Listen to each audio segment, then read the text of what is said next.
and Tiffany Benavides. And on Sunday, Nyla Finley, Patty Kirby, Linda Smith, Marcia Swigert.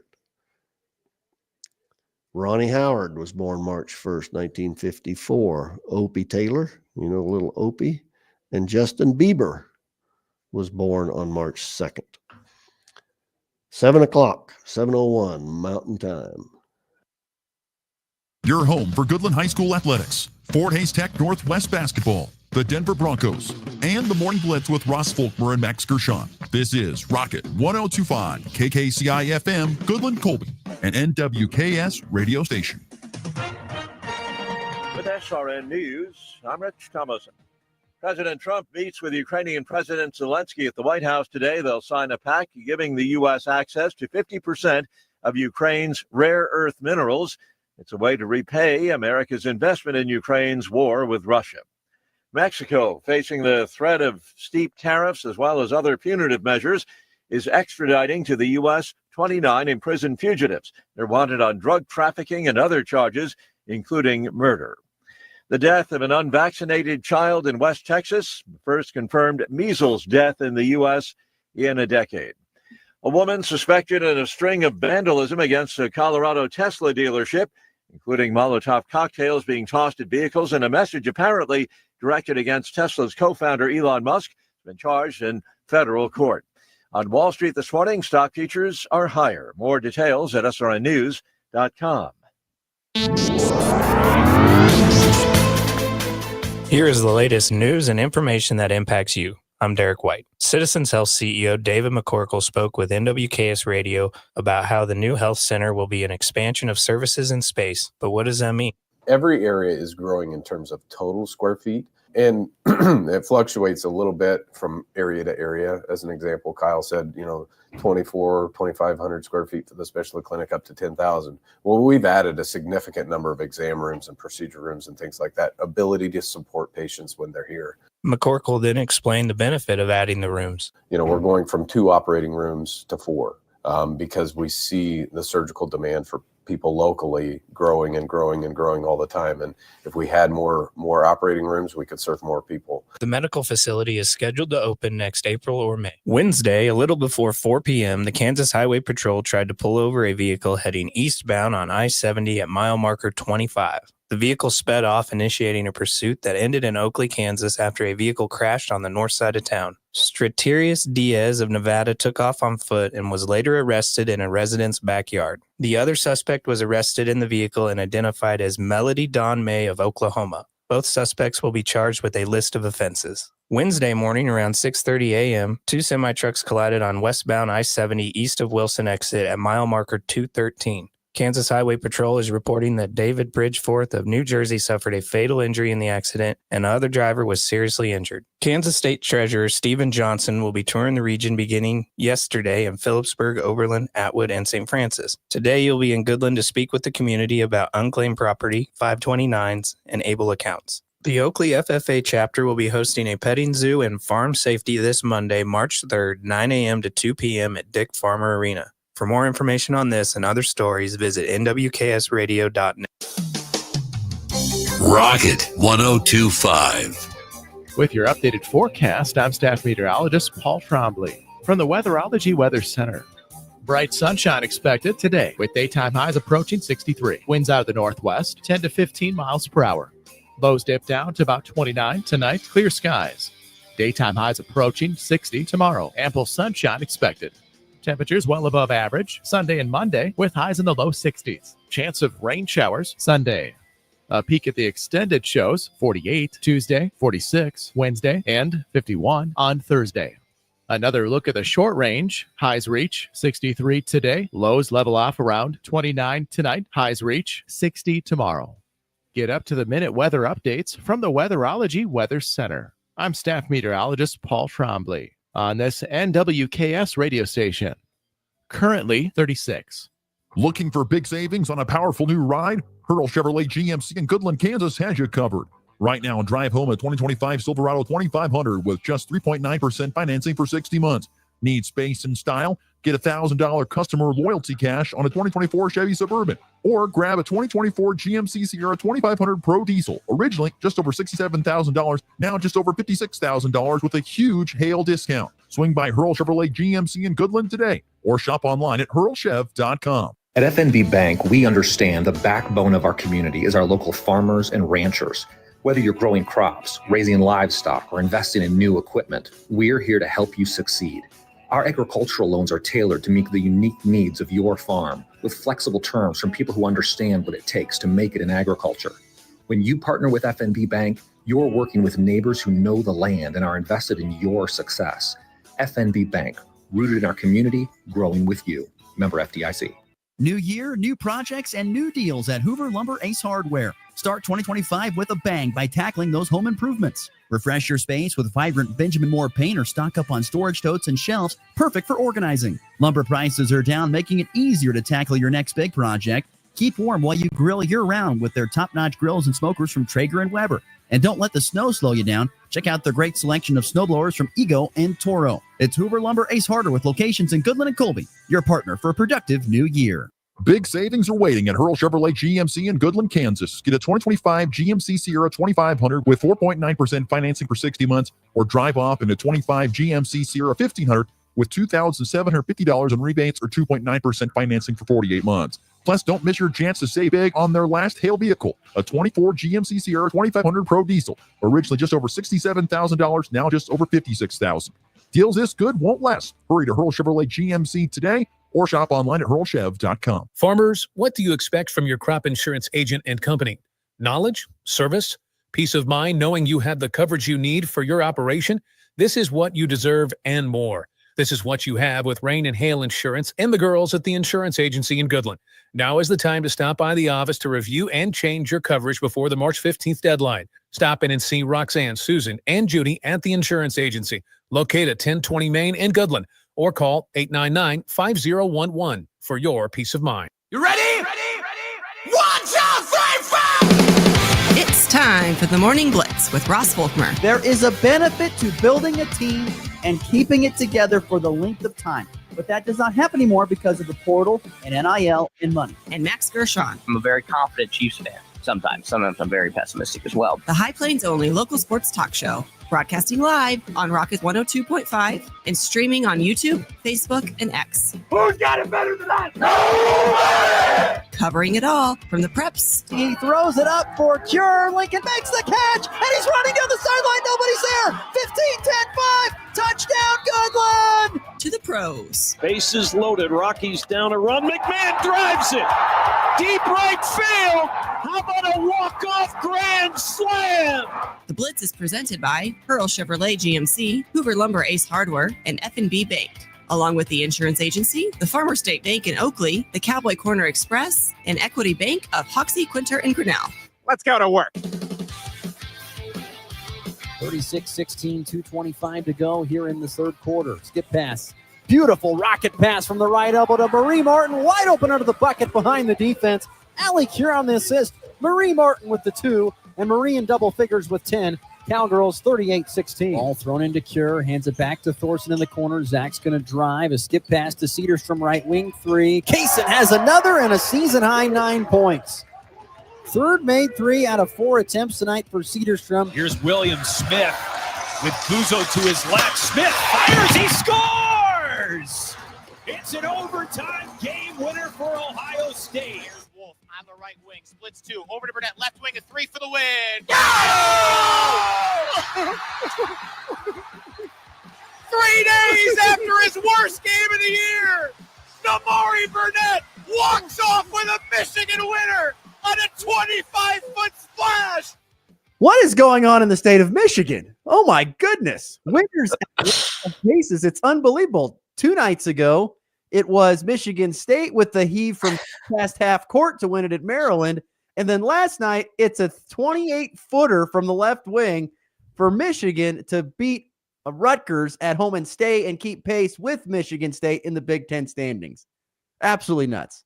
Absolutely. I love that call. I love calls like that where it's just screaming. Yeah, they just scream. Okay, we're going to play it again. I want you to listen just right after he has the big burst. and I want you to hear the color guy. You have to listen.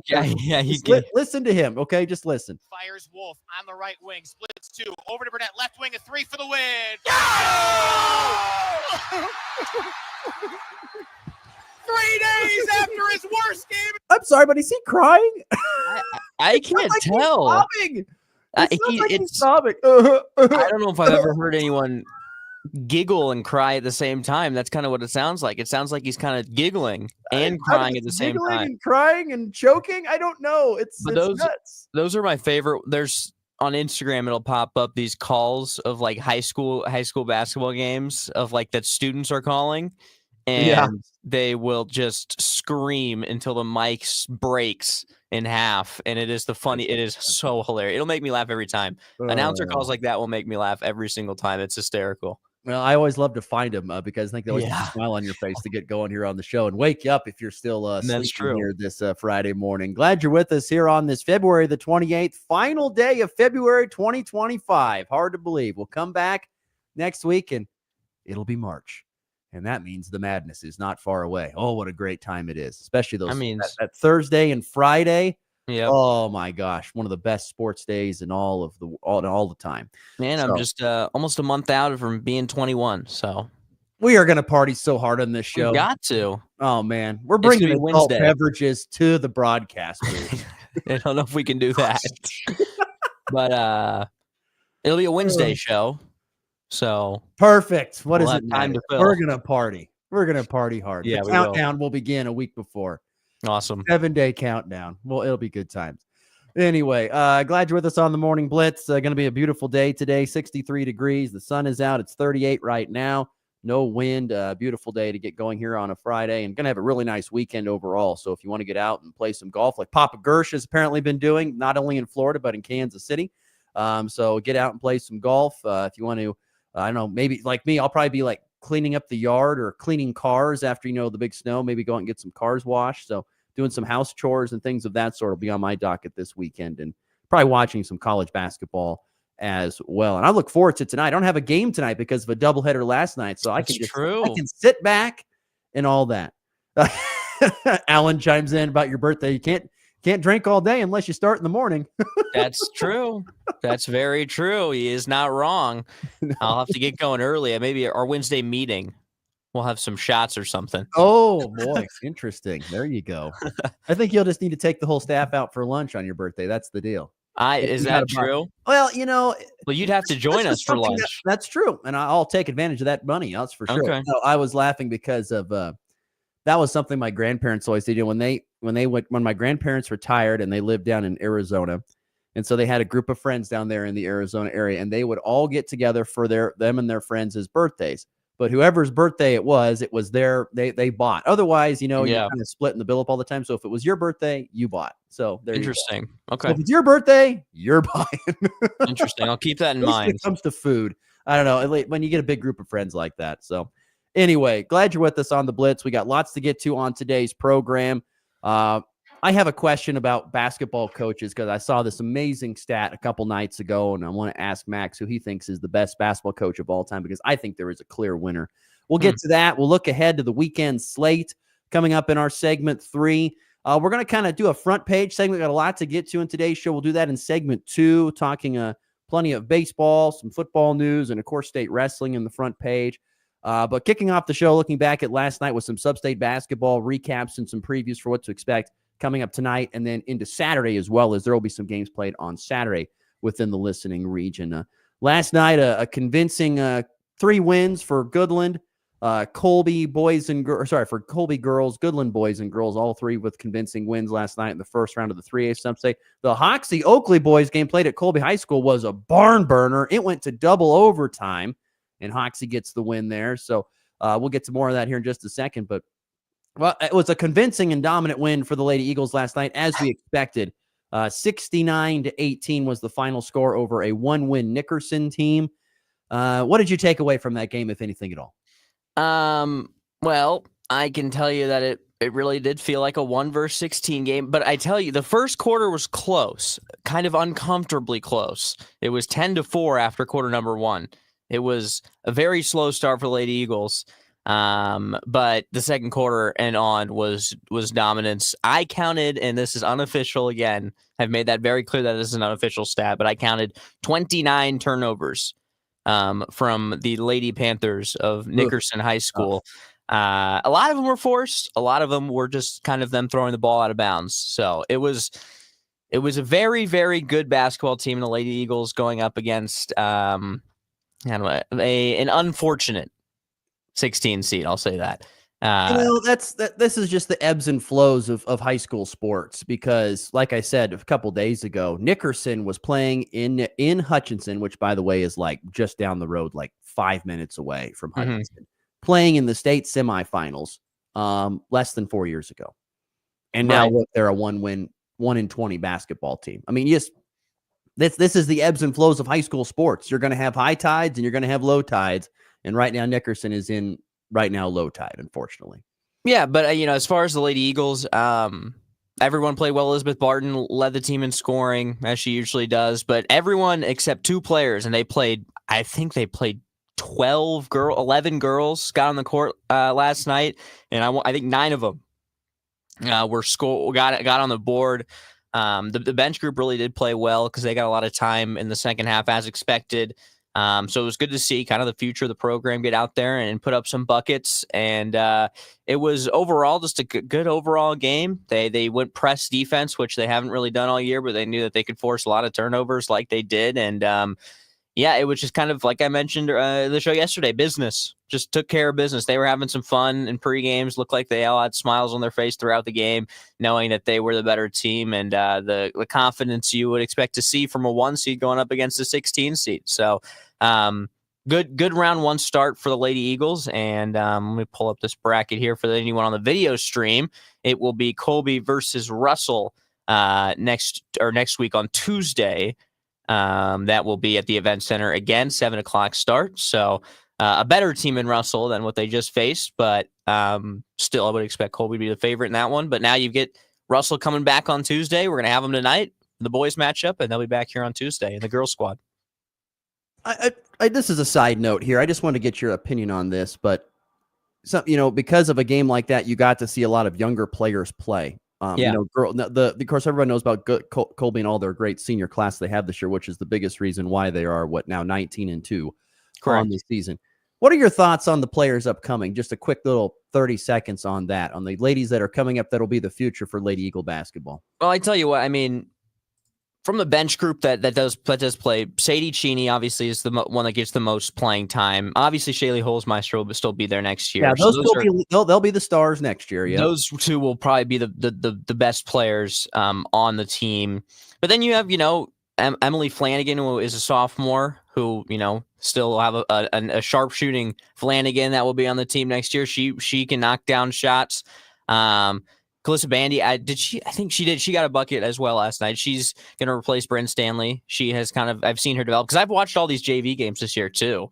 Kind of getting there early and just seeing what kind of basketball they've played, and they've won a lot of games this year. You have Harper Vaughn, who has kind of developed as well. Maddie McCarty, who was playing earlier in the year and then has got less playing time on varsity, but is still kind of developing nicely. So I think there's a lot of good pieces. It's going to be more.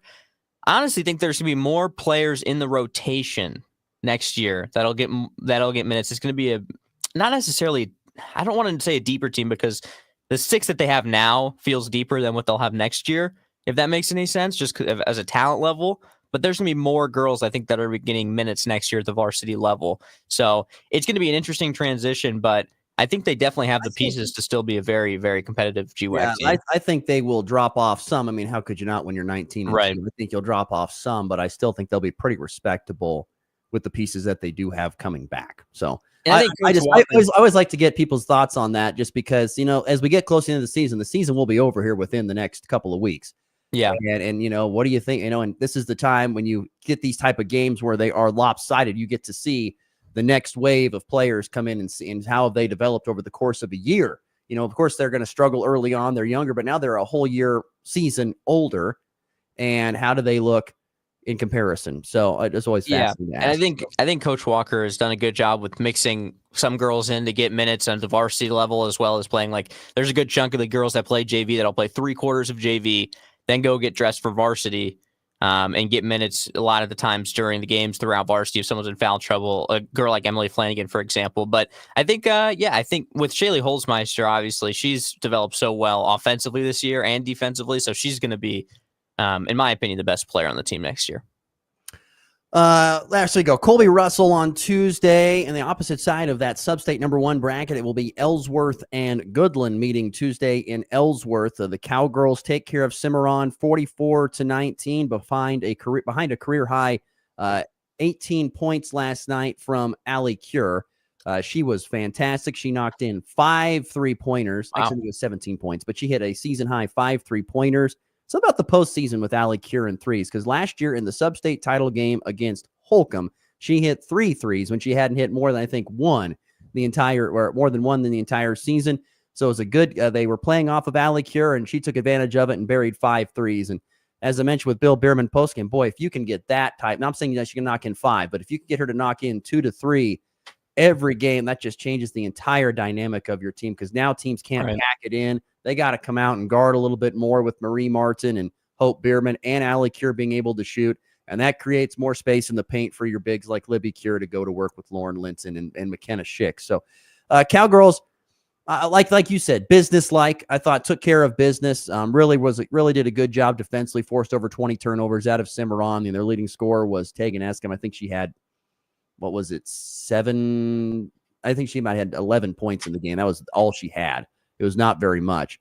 And so the Cowgirls did actually it was less than it was 7 points. I know that. So it was a very low scoring game, but credit to Allie Cure. She really reined them in from deep and powered the Cowgirls to a convincing 44-19 win. And now they get a very fascinating game. They got to go on the road, play in Ellsworth. Don't know much about Ellsworth. Bill Bierman doesn't know much about Ellsworth. We don't know much about Ellsworth. Where is Ellsworth?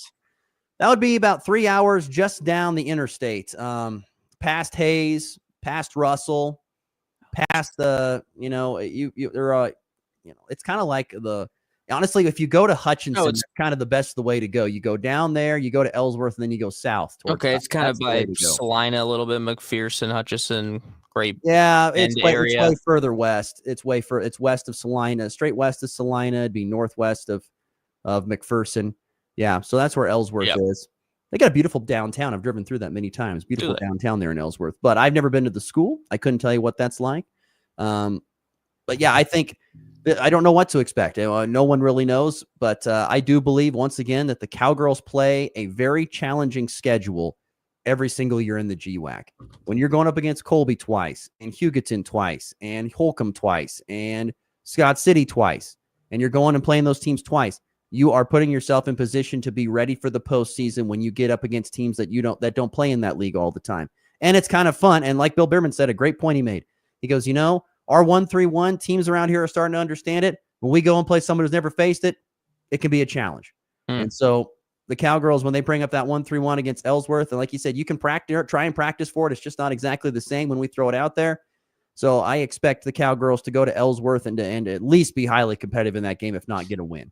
Ellsworth, the only team that did Goodland play Beloit? No, we did not play Beloit. Nope. Okay, that was on the opposite side of the bracket of the Orange and Black Classic. Okay, because the Lady Eagles played Beloit, right? I'm pretty sure. Okay, well that's the only team. I'm looking at Ellsworth's schedule right now. They're the only team. They beat Russell 65-50, and then they split with Beloit 48-44 win, 48-47 loss. So do with that as you please, but that should be a good game. Yeah, I know. I think it will be an interesting game and a good one there. So that's your semifinals on one side of the bracket. On the opposite side, Sub-State 2, number 2 seed Southwestern Heights took care of Lions 48-12. They'll meet Beloit, who beat Lakin 60-38.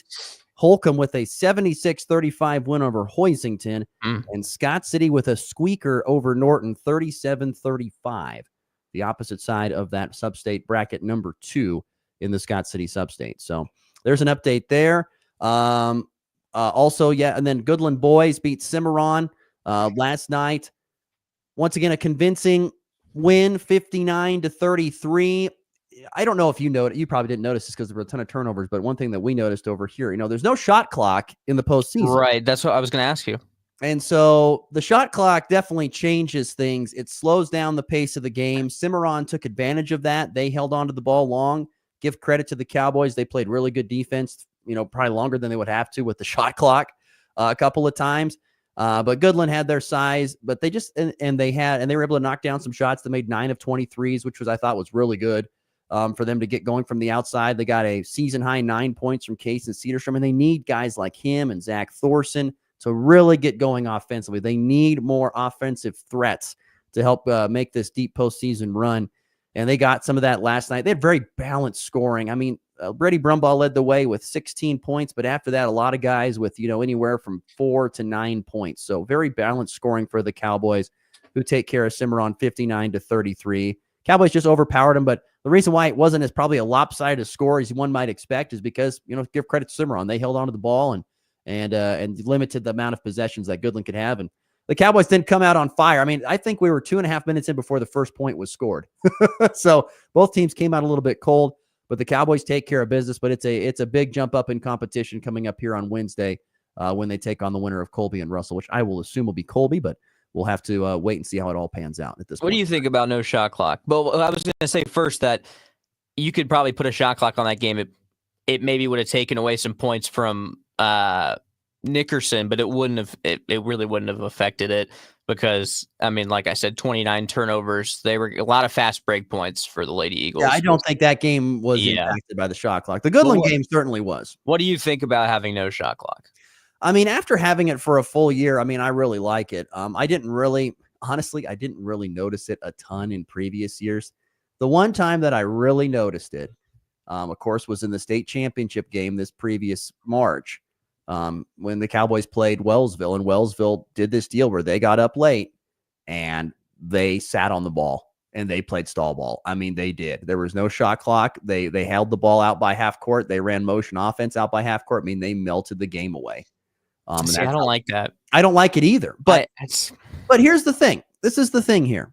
So, like I was talking with Raleigh this morning about it. I said, look, you don't have to like it. That's fine. I agree. The shot clock, I think, is a fair thing. But if you are an underdog, and in this case of Cimarron, you're the underdog in last night's game, aren't you trying to find a way to keep the game somewhat competitive? Well, keeping it away from the other team is a way of doing that. And if there's no rules that are going to prevent it, then that's the way it is. You have to do what's going to help you be successful. And if that means holding on to the ball, that's what it is. I mean, yeah. I get the strategy. I'm not mad. Go back and look at scores from early on in time that were like, 18-15 was the score because teams just sat on the basketball and melted the game away. There are teams in this listening area that have done that to win state championships. Doug, don't hate the player, hate the game. There you go. That's what I'm saying. Like, I don't have a problem if, like, I get it. If you should sit on the ball, there's no shot clock on the ball. I mean, there's no problem with that. It's just, I don't feel like that should be an option. No, it's not entertaining. And my guess is if not next year, for sure the year after, we're going to see that be changed. I feel very confident. That doesn't feel like basketball to me. Basketball should be trying to put the ball in the net, not passing it around after you've put the ball in the net once and holding the ball as long as you can. That's just my opinion, though. I know I would agree. Would have a fair argument, I'm sure, but I'd also do most of the team. I know the GWAC plays with the shot clock, and a lot of teams don't. But do most teams in 3A, would you say, play with the shot clock? I would say a majority of teams played with the shot clock this year, if I had to take a guess. Right. So I guess that's also a part of it. Full of the entire Kansas landscape of schools, I would guess a majority of them. Right. I'm not saying all of them, but a majority of them played with the shot clock this year. Yeah, that's what I would say. So. But that's why I say I think probably by, if not next year, the year following that, we will see shot clock through the entire season, for tournaments, everything. We'll see that. But I agree. But once again, it does put pressure on the team that's not chewing up the clock to be more efficient on offense. If you miss a shot, you're not going to get it back for another minute, so you better make sure you make it worth your while. I get it. Look, like you said, don't hate the player, hate the game. Yeah. That's just the way they're doing it. And give credit to the team. So you've got to be efficient on the offensive end. But credit to the Cowboys. Thought they did a great job defensively last night. Really, being patient defensively, working hard, and then getting those buckets on the other end when they needed to in a 59-33 win. Yeah, and tonight we have Colby versus Russell on the boys' side of the bracket. Should be a fun one. I just think the guys got a little bit of a bad taste in their mouth after that double overtime loss to to Hugoton. Sorry, forgot for a second, but to Hugoton. So I'd expect them to be motivated then, yeah, it's a good game against Russell. But the biggest motivation to me is like they've got another chance if they win this game to go up against Goodland. They've got another chance to go up against Goodland and try to do what they haven't been able to do the first 4 times. So I think that would be, for me, if I was stepping on the court in an Eagles jersey tonight, you don't want to look ahead, but in the back of your mind, that's what you're playing for. You're playing to try to get another chance at your crosstown rival for what will be the last time for a lot of these seniors. So, yeah. I'll give credit to Russell. They can score the basketball. They're averaging around 55 points per game this year. They've got a young man by the name, I think his name is Trey Carlson. Yep, he's the Trey Carlson. He can score over 4. He's scoring over 14 points per game this year to lead them in scoring. And they've got 3 guys. Actually, they got about 4 guys that score around almost 8 points per game or more. So they've got a little bit of a balanced attack. But once again, I just go back to my point that when you play in a league that prepares you and makes you play hard every single night, some of these teams, and this is no offense to Russell, but some of these teams just don't play in that type of league. They're not playing a game every single night where it is an absolute challenge to win. Right. So that's just something to keep in mind. And another fun note about this game is it's a battle of 2 father-son coach player duos. Oh, Brett yeah? Mooney, head coach of the Russell Broncos. His son is, Jake Mooney. And then, of course, Grant Stevens and Tom Stevens. So it's a little family battle game within the game tonight as well between those 2 teams. So that's a fun thing as well. Yeah, for sure. Last night, real quickly, Hoxie beat Oakley at Colby High School in double overtime, 47-42. Ends the Plainsman year at 9-13, while the Indians advance into the semifinals, where they will take on Plainville, who beat Smith Center last night convincingly. The opposite side of that bracket, Syracuse, the top seed with the win over Hill City, and Ellenwood advances over Trigo. That's the semifinals from that 2A bracket. So it'll be Hoxie, Plainville. I would assume that will be played at Plainville High coming up on Tuesday is when that game will be played. Also, one more thing, fun news that I'll be calling the Weskin game at the Max Jones on Monday. Oh, yeah? We've had the Weskin coach on a couple times. Valerie. And so I'm excited now. I feel like I already know the team a little bit because we've had them on the show. So I'm going to get to call them How'd that come on to Monday. fruition? They gave Chad a call, and they need someone to call for I guess they couldn't make it out here. I'm calling it for, I guess it's the Hutch Central Christian. Yes. So I'm calling it for that station, but it will be, they're playing Weskin. So that'll be on Monday at the Max Jones. So excited about that. That will be fun. That'll be good times. You'll be impressed. I mean, not only with Trey Allen and Weskin, but right. I have a feeling Hutch Central Christian's got some real dudes. Definitely. I have a feeling that they have some real dudes. Okay. I actually saw Coach Reese. He came to the Goodland game last night. I saw him. Did he really? Yep. He was there. All right, that'll do it for the first segment. Let's wait, I gotta forget. I gotta keep going on this. There's still more games tonight. There's Oakley girls hosting Trigo and Hoxie girls taking on Sterling. That's at the Colby High School gym. Those are all first round games tonight in sub-state basketball, and then more girls basketball on Saturday at the 1A, D1, and D2 levels. Greeley County goes to Quinter. Decatur Community will take on Rollins County. You've got Wallace County hosting Otis Bison. Golden Plains gets Wheatland Grinnell, and Shiloh Pawnee Heights. That game's that's at the Max Jones Fieldhouse on Saturday between Shiloh and Pawnee Heights girls. So plenty of high school basketball going on through this next next 10 days or so as we continue to make our way through the postseason. All right, let's get to a timeout. We come back. We're going to dive into a little bit of a quick front page and get through the rest of the sporting world. You're listening to the Morning Blitz here on a Friday. The Farmers State Bank of Oakley has been financing agriculture since the day we opened our doors. Hello, this is Corbin, and we are proud to be your locally owned partner in ag. We invite you to come and visit with us when you need to purchase new or used farm equipment, or need any type of agriculture or business loan. We have the knowledge, experience, and financial resources to keep you growing. The Farmers State Bank of Oakley, a tradition of community and agriculture for over 115 years. Member FDIC. It's time for a check of the markets with the Anderson Trade Group on the Kansas Farm and Ranch Radio Network.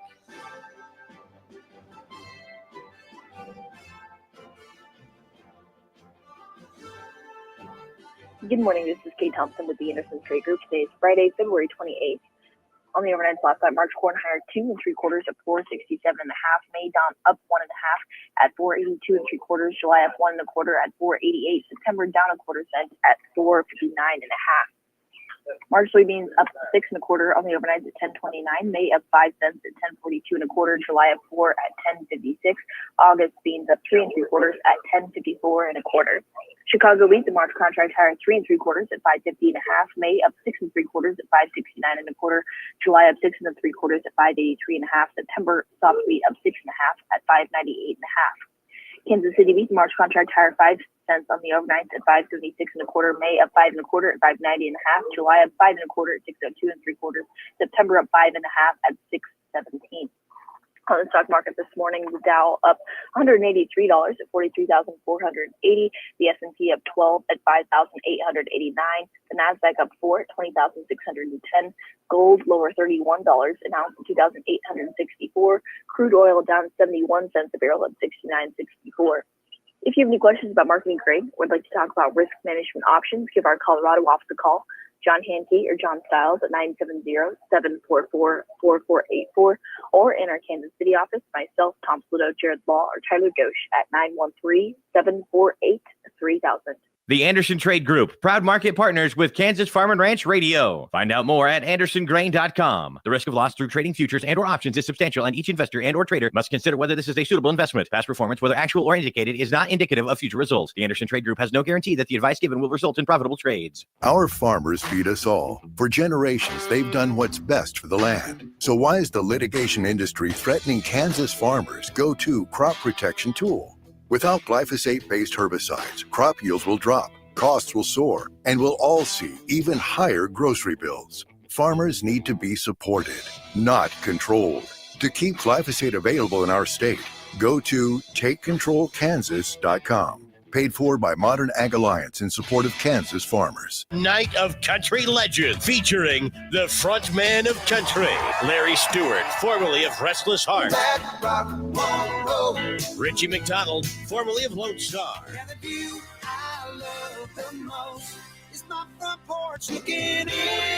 And Tim Rushlow, formerly of Little Texas. Frontman of Country, live at the Colby Event Center, Saturday, May 3rd. Get your tickets now at nwksradio.net. You're listening to the High Plains only local sports talk show. Do you understand the words that are coming out of my mouth? The Morning Blitz.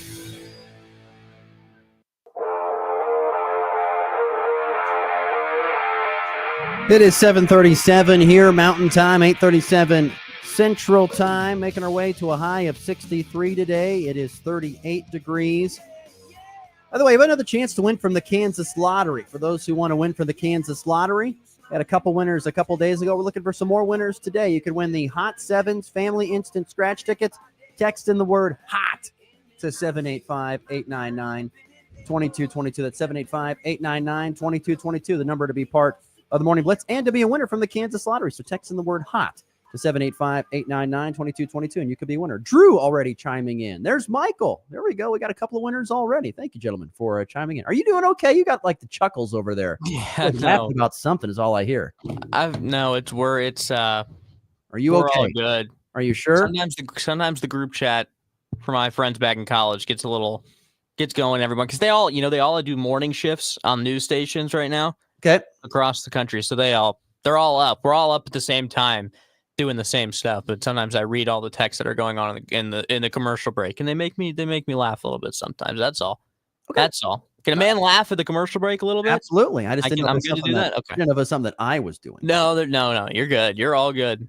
So anyway, okay. We got to get to some things here in segment 2. We're going to run through them quickly with the front page. Read all about it. Read all about it. The top stories of today. I got the early edition hot off the press. It's the front page on the Morning Blitz. Front page, really?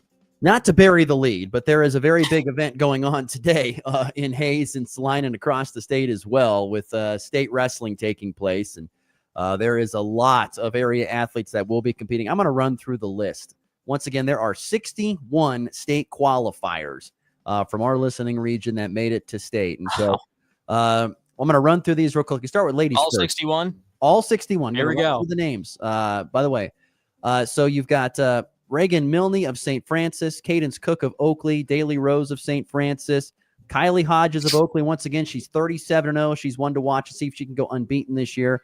Mariah Barnett of Hoxie, Madison Siegfried of St. Francis, Maggie Holly of Rollins County, Cheyenne Labarge of St. Francis, Josie Bell of Hoxie, Laura Smith of Oakley, Abigail Jackson of Oakley, Madison Hayes of St. Francis, Brooke Smith of Oakley, Michaela Hayes of St. Francis, Callie Wagner of Oakley, as well as Atavia Kane and Abby Mandeville. Those are all those ladies from Oakley as well, competing. Once again, Oakley, a team to watch in the 3-1A state tournament if they can find a way to get past the Norton and some other good teams in the region. But they're a team to watch in 3-1A girls. At the 4A girls state, you'll see Adrian Salcido and Aspen Sharp of Colby, Lola Burke of Goodland, Jocelyn Bartlett and Faith Hoover, as well as Morgan Hills and Dallas Steiben and Alana Fabricius, all from Colby, representing. Then Goodland sending Destiny Gonzalez, the reigning champ, as well as Danica Dodical, and I mentioned Lola Burke a little bit ago. Those are the 4A wrestlers from Colby and Goodland on the girls competing today at the Tony Pizzas Event Center and on to Saturday, hopefully, as well. And then on the boys' side, plenty of wrestlers as well. Starting in 4A, Colby will be sending Julian Salcido, Ryder Dempy Wolf, who's 37-1 this year, looking to capture a championship at 113. Simon Salcido, Nathan Schrader, as well as Talon Wark, Eric Schrader, Dawson DeGood, Kai Lanning, and Cam Lilly, all going for Colby. Goodland will send Traven Conger, Omar Hernandez, and Logan Franz. Those are the representatives from Colby and Goodland boys. And then in the 3-1A tournament happening in Hayes, you'll have Gunnar Winty of Hoxie, Braden Wilson of Hoxie, Ian Giancola, Cash Litz, Chase Meyer, all those gentlemen from Hoxie. We'll name up a lot of Hoxie guys. Also, Oakley's Brody Beckman and Carter Creer, St. Francis's Shane Todd, Ryan Schromick of Rollins County, Hoxie's Giovanni Gomez, Edson Moreno of Hoxie, Dayton Fromholtz of St. Francis, Caden Sowers of Decatur Community, Josiah Pattengall of Decatur Community, Eli Holly of Rollins County, Duncan Bell of Hoxie, Sage Bryan of Decatur Community, Easton Nicholson of Hoxie, Garrett Emig of Decatur Community, Sam Watkins of Hoxie, Sam Bretz of Hoxie, and Dalen Fairchild of Decatur Community. By the way, once again, Hoxie is the team to watch again, trying to capture, I think, their 5th consecutive state championship, if my memory serves me correctly. Ian Giancola trying to go undefeated at 120 pounds. He's 27-0 going into today. Some other wrestlers from Hawks keep an eye on. Sam Watkins is 38-1. Easton Nicholson is 31-2. And Duncan Bell is 37-1. Those guys are absolutely dominant. Also, really good Carter Creer of Oakley is 36-4. So those are all 61 wrestlers that are going to be competing at the regional or at the state tournament here starting, well, in about 15 minutes is when it's all going to get going. Wow. 9 o'clock Central Time. So best of luck to all the athletes out there competing at the state wrestling tournament. So that's going on today. All right, moving on into Chiefs news. News about Travis Kelce says he's returning to play. He said on the Pat McAfee show, he says, I can't go out like that. That's what Kelce said about it. I figured. I wasn't too worried. I figured he couldn't go out like that. He said he was going to be in the best shape that he's ever been during an off season. So we'll see what we get from Travis Kelce in year 13. You know, it's interesting. He doesn't have to follow his girlfriend for the concert now. So yeah, he can make it work. Yeah. No, he doesn't. He does not have to. Shape. But yeah, so we'll see what we get from Travis Kelce in year 13. I don't know. I feel like could he take a step up after year 12? Like, I don't know. So it's interesting. All Tom Brady. He feels like that guy gets younger the older he looks. He's got the Benjamin Button syndrome. He gets younger. Well, he's got also plastic surgery. So that also helps with that case. But I don't know where Travis could afford it if he wanted it. Did they draft his replacement this year? Do they think Noah Gray is the future? Do they wait for another year to draft a tight end? I think it's very interesting. Jared Wiley, I think, out of TCU is a very good tight end, though. I do think he'll be very good. Well, he just got injured last year, so we don't know. But yeah, it's an interesting. And then the other Chiefs news was that this is the bigger news to me. Yeah, Trey Smith franchise tag. It's different from what I've heard. It is a different kind of franchise tag than what you saw from L'Jarius Sneed last year, which by that I mean it's not a franchise tag to try to trade him. It's a franchise tag to try to work longer on a multi-year extension with Trey Smith. This is how I think most teams do it, where you Right. franchise tag someone to hopefully get another to work to push it down the line to get a better deal agreed upon for the following year. Not many. I think the lesser likely option once again was what happened with L'Jarius Seed, where you sign your franchise tag and we'll trade you. No, they want to keep Trey Smith. I mean, he's been pretty darn good. They'll have until July 15th to agree on a long-term deal. And then if they can't, then he'll play his season on the franchise tender. In 2014, Smith ranked 13th among guards in pass blocking win rate and 6th in run blocking win rate. So, and if we've learned anything, the Chiefs are only good when their offensive line is able to protect and keep Patrick Mahomes clean. And so to me, this is a bigger sign. This is the bigger news than Travis Kelce. He's coming back. And also this kind of came out with that Trey Smith franchise tag news, is that the Chiefs, from everything I've heard, and this could change, of course, are not going to really be going after another receiver. They're more focused on bringing Hollywood Brown back instead of bringing in a new face to replace him. I'm not sure about Hopkins, but it seems like they're trying to agree to terms with Hollywood Brown and focus on having a Hollywood, Xavier, Rashee Rice, big three at the receiving core going into next year. I think they're fine everywhere. They need to just be better on the lines. Obviously, that's what they need to. They need to go spend money on the lines if they can find the money to do it. That's where they need to go do it. Another interesting thing, they've been looking at a lot of linebackers at the combine and have had meetings with a lot of linebackers, which is kind of interesting when you have all this Nick Bolton deal trying to get done. So that's something to watch as well during the draft, and Nick Bolton's future as a Kansas City Chief. I think he's very important. Some people don't like Nick Bolton that are Chiefs fans. I don't understand that. He's not good in coverage, but he does so many other things really well. He's like the quarterback of the Chiefs defense, and I think we need to bring him back. But they have been talking to a lot of linebackers and kind of exploring their option and the linebacker position in the draft. So that is something interesting to look out for as well when it comes to the Chiefs. Well, we'll see. More. It's been fun to kind of see the combine get going. Saw my boy Ty Robinson run the fastest time as a defensive lineman. Go Big Red, Ty. I also just saw that Isaiah Bond just said he was going to break the 40-yard dash record tomorrow. Okay, we'll see. So that's just something. One thing to say it, it's another thing to do it. I know, but you got to be caught. You got to that's something you can get times on beforehand. Obviously, it's not something you have to wait to do until you actually do it. Or you could just say it to get people to watch you because that's true. That's true, but maybe he knows something. Maybe he knows something. Maybe he knows something. I'm just saying that came out during the show. So okay, well, good for him. Good for Isaiah Bond. Speaking of good things, what's happening over in Lawrence is pretty darn impressive. Dan Fitzpatrick, who by the way was hired a few years ago to lead Kansas baseball after being an assistant at LSU, he has brought the type of success here down to Lawrence. The Kansas Jayhawks, folks, are 8-0 in college baseball, including a walk-off winner yesterday there at Hoagland Park in KU. Before I play the clip, do we want to hear friend of the program Brian Haney's call of this? Can we Sure. play it through the radio? Not? All Sure. right. Play the call. Magical comeback in the bottom of the ninth on home opening night. Swung on and lifted way back. Are you kidding me? That ball is gone. A rock chalk walk-off. A grand slam homer.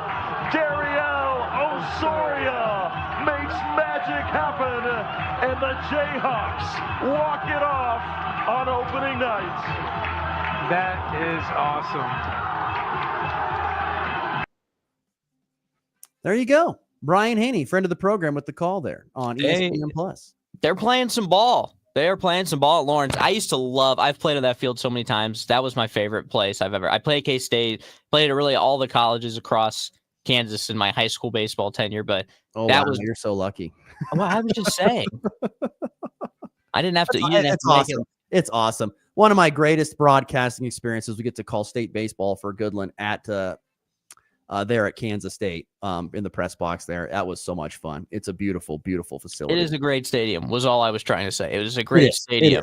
And I loved playing there. And it's a good atmosphere. It's right next to Allen Fieldhouse, too. So it's cool that they're winning some baseball games. They haven't been good at baseball in a minute. Dan Fitzpatrick, I think it's Fitzpatrick Fitzgerald. I forget his name. Gosh darn it. He's doing a phenomenal job as the head coach there. They had a walk-off winner at Texas A&M Corpus Christi to open up the season. 8-5. They had a walk-off winner there. They've won some tight games. We'll see when Omaha, I think, is a solid program. We're going to see more when they get into some tougher competition. Now, they're not playing the absolute cream of the crop here early on, but they're having pretty good, which flipping over. I mean, honestly, it's been a pretty good start to the season for a lot of regional baseball teams. I know Kansas State is 4-4, and I mentioned them as weekend winners here this past Monday with wins over 5th-ranked Arkansas and 22nd-ranked TCU, and then a win over a hot Michigan team. They have a chance to try and push again. They have tonight down in Texas, in Frisco, Texas. They're taking on 2nd-ranked LSU. A tough game tonight for K-State for K-State baseball. So tough game. They got Sam Houston, then Nebraska and Kansas State will square off on Sunday. So some big games coming up this weekend at the Frisco Classic for Kansas State. But I would say both Kansas teams are playing some pretty good baseball. And yeah, there's something magical happening right now for KU in the first 8 games, off to an 8-0 start. No doubt about that. So there you go. A little bit of the front page for you and getting you up to date on what's going around the rest of the sporting world. Okay, we're going to take a quick break. We're going to come back. I've got a question for Max about basketball coaches, and then we will get into the weekend slate, and we'll get to the walk-off as well. So plenty more to get to here over the final few minutes of a Friday show here in the Morning Blitz. If you're shopping for a banking institution, visit with Equity Bank of Hoxie, Grinnell, and Quinter, Kansas. The Equity Bank is heavily invested in local business and activities contributing in many ways back to their community. Their employees are involved with many organizations and area events. Plus, a lot of experience comes with that staff. You'll find valuable local assistance when you bank at the Equity Bank of Hoxie, Grinnell, Quinter, and other locations in Western Kansas. The Equity Bank, member FDIC. New year, new projects, and new deals at Hoover Lumber Ace Hardware. Start 2025 with a bang by tackling those home improvements. Refresh your space with vibrant Benjamin Moore paint or stock up on storage totes and shelves, perfect for organizing. Lumber prices are down, making it easier to tackle your next big project. Keep warm while you grill year-round with their top-notch grills and smokers from Traeger and Weber. And don't let the snow slow you down. Check out their great selection of snowblowers from Ego and Toro. It's Hoover Lumber Ace Hardware with locations in Goodland and Colby, your partner for a productive new year. Farmers, what do you expect from your crop insurance agent and company? Knowledge, service, peace of mind knowing you have the coverage you need for your operation? This is what you deserve and more. This is what you have with Rain and Hail Insurance and the girls at the insurance agency in Goodland. Now is the time to stop by the office to review and change your coverage before the March 15th deadline. Stop in and see Roxanne, Susan, and Judy at the insurance agency, located at 1020 Main in Goodland, or call 899-5011 for your peace of mind. Oh my, it's Christmas in July at Deckmark Furniture in Scott City, Kansas. All through the month of July, all in-stock furniture, and there's a lot of it. It's game time. What time is it? Game time! You're listening to the Morning Blitz.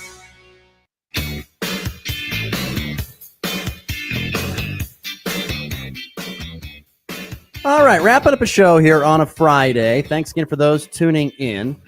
Shout out to listeners, let's see here. We got Drew, Jared, and Mike, all winners today from the Kansas Lottery. Gentlemen, okay, good. Give you those tickets. So Jared just came in and held a poster, or a post-it note that he had written, "If Ross does not give me a lottery ticket, bad things will happen." So glad he won. He's Good a for winner him this morning. Let's see here. Michael Bull's talking about he was talking a little bit about Kansas baseball a little bit. Hoagland is a beautiful place. My son and I have been going there for games every year since he was 4. He's now 23.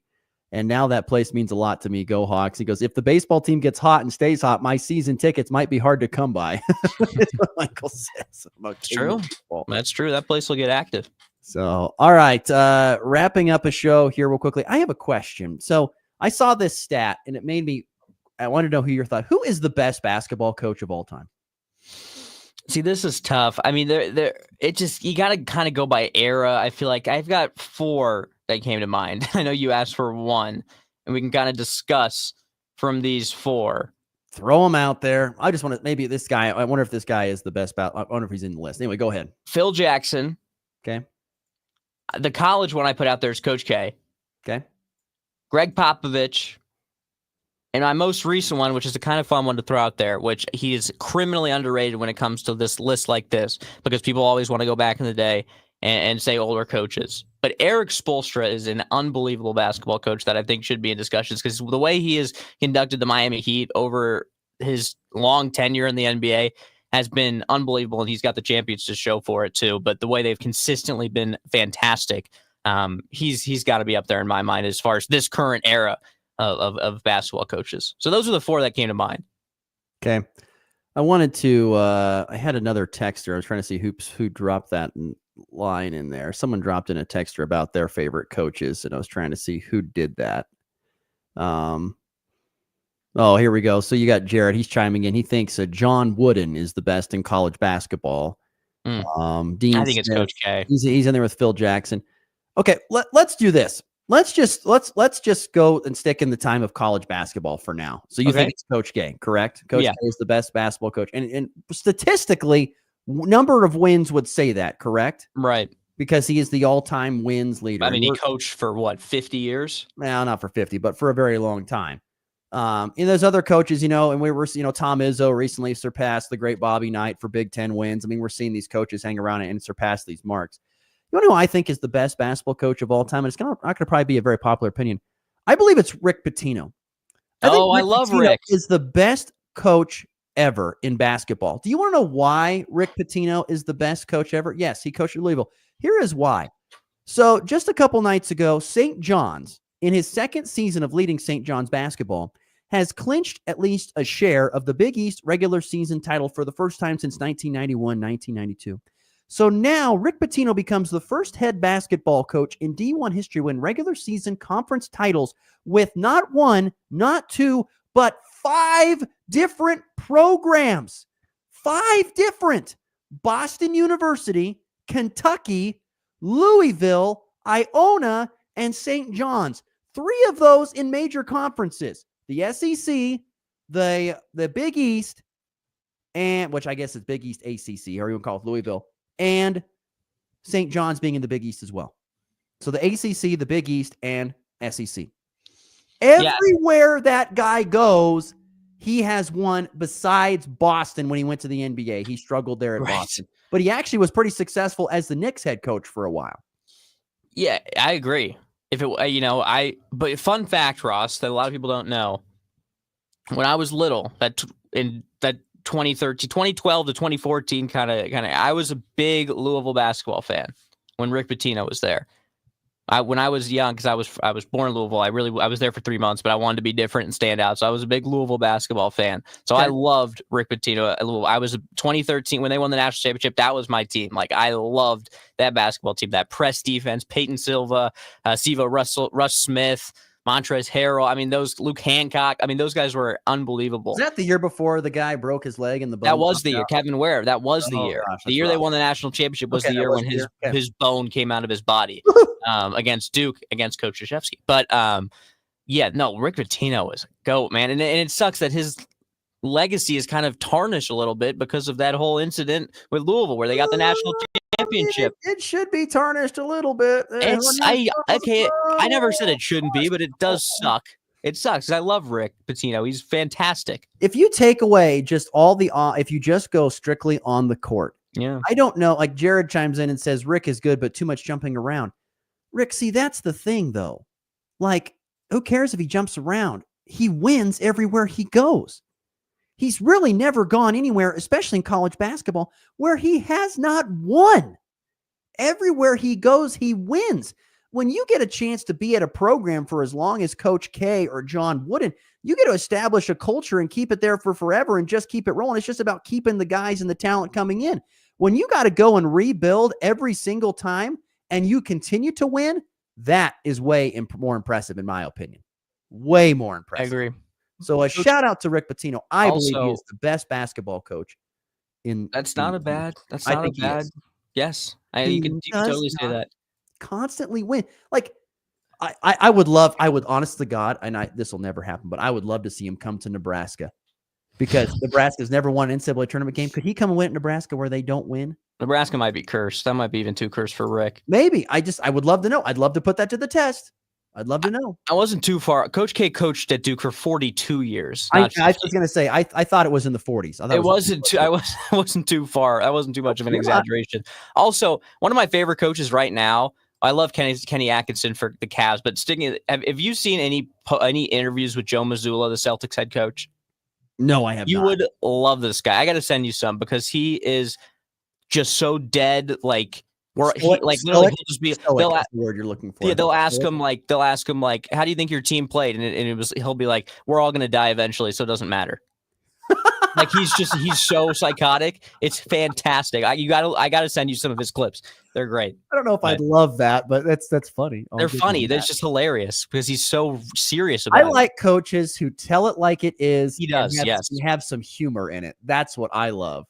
I love coaches that tell it like it is and do it in a funny way. I have a great appreciation for people who have a way to stick in humor. I think it's great. Okay, we got to get to the walk-off.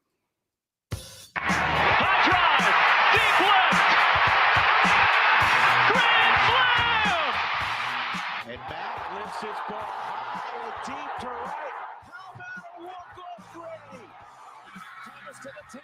Difference going on with New England. They win it on the first play of overtime. Mahomes swings it. It's there. Hardman. Jackpot. Kansas City. All right, on to the weekend slate here real quickly. Busy basketball weekend. You got Fort Hays Tech and Colby Community College facing off for the second time this season. That's over at the Event Center on Saturday afternoon. Also going on in basketball, KU looking to make it 3 straight wins. They take on 10th-ranked Texas Tech. How you feeling about this one? It's at home. It's at home, so I'm feeling good. That's a 1 o'clock Central Time tip on Flyover Country 97.9. K-State trying to end a 4-game skid Sunday at home against Colorado. That's a 3 Central Time tip on 100.3 The Ride. On the diamond, Colby Community College softball in action today against North Platte Community College, 2 games today, and then they host Barton on Saturday for 2. Fort Hays Tech Northwest hosts Hutch for 2 games on Saturday. And Colby Community College baseball hosting Northeastern at Young Memorial Field for a weekend series, 2 games on Saturday, another 2, I believe, on Sunday for CCC baseball. Well, and the Royals, speaking of baseball, they didn't like being on TV. They got pounded by the Brewers last night. Bobby went yard. Who cares? It says it on the little headline right there. That's all that matters. The Brewers have a better quad A baseball team than we do. What do you want me to say? That was a quad A lineup. All right. Well, go Eagles tonight. Catch me on 100.3 The Ride at around 6:40. Let's go with that. Oh, good. We have at least a round time. I thought you were going to say, well, and guess what? 37. You know what time it started last night? It started at 5:28 on the dot. Way to go. That's just a ridiculous start time. It all plays out perfectly. So after the national anthem, we roll right into the start. Good luck to all their area wrestlers competing at state. Like I said, Colby basketball tonight against Russell over at the Event Center. For Max, I'm Ross. Everyone have yourself a great weekend. Enjoy the nice weather. We'll see you back here again on a Monday to recap it all. Spin the Blitz. See ya.